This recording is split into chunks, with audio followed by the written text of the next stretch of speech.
I'm just marking 5/8 up from the bottom edge of the bodice so that I know where to put my bias binding,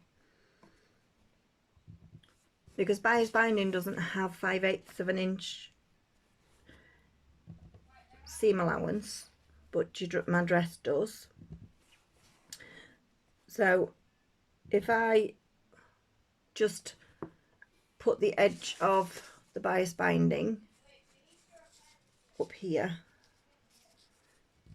then by the time you get to 5/8, you're not really going to have any on the outside. You'd have the tiniest little bit.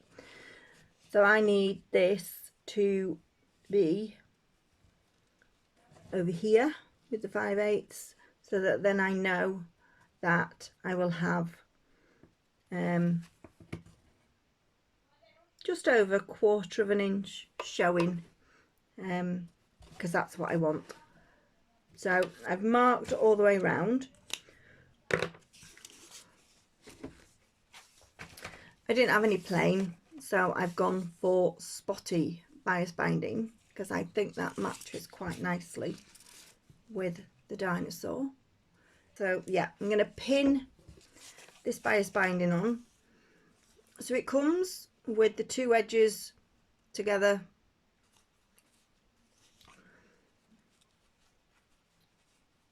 but I want to make it so that it is so you can't see any raw edges.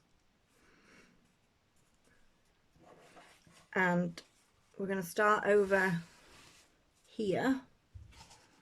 Now this is where the zip's going to go here.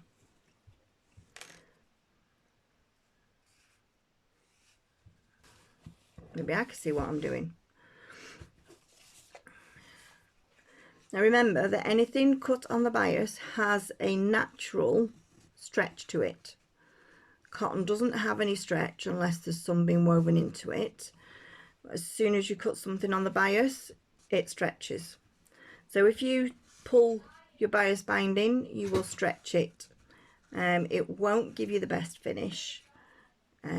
If you do that on neckline, then your neckline will be wavy, and you don't want that.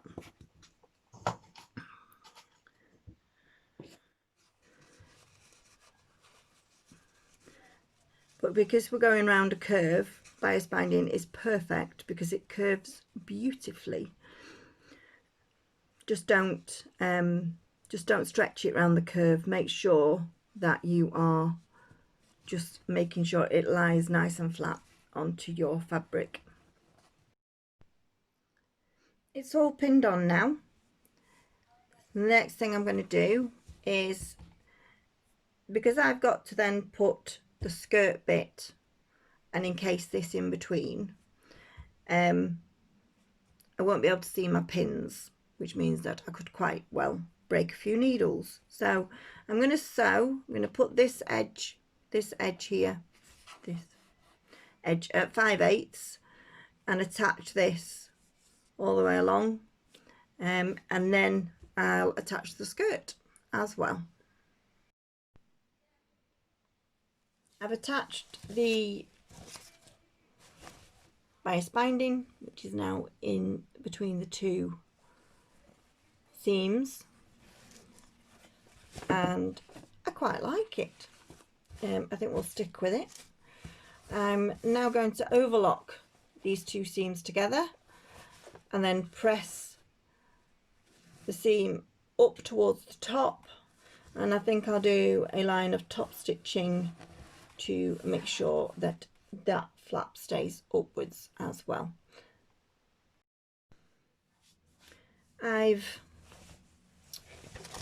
sewn up the back seam and then overlocked it, making sure that where my bias binding meets, that it is flush with each other, so then when you turn it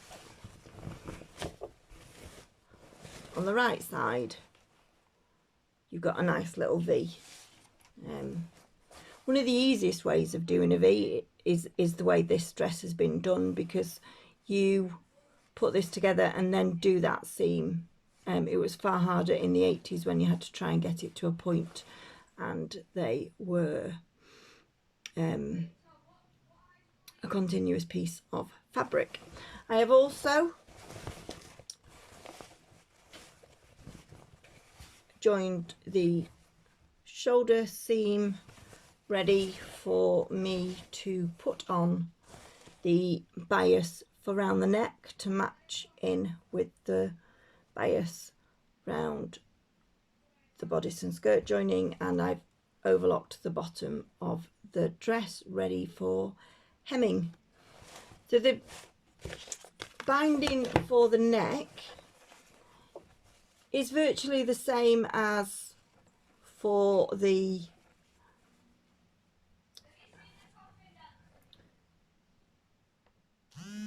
down here. I'm losing my words. And I'm just checking on the pattern that it was 5/8 for the neck binding, which I'm not doing.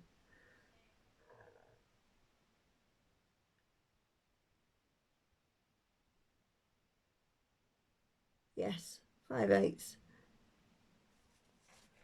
But well, yes, actually we do need to take it off, because this is going to show on the outside like that.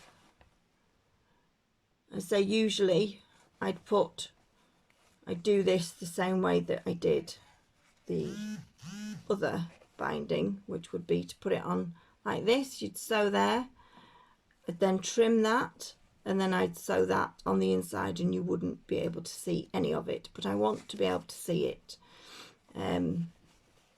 So it does need to be 5/8, so I'm going to measure that the way that I did before.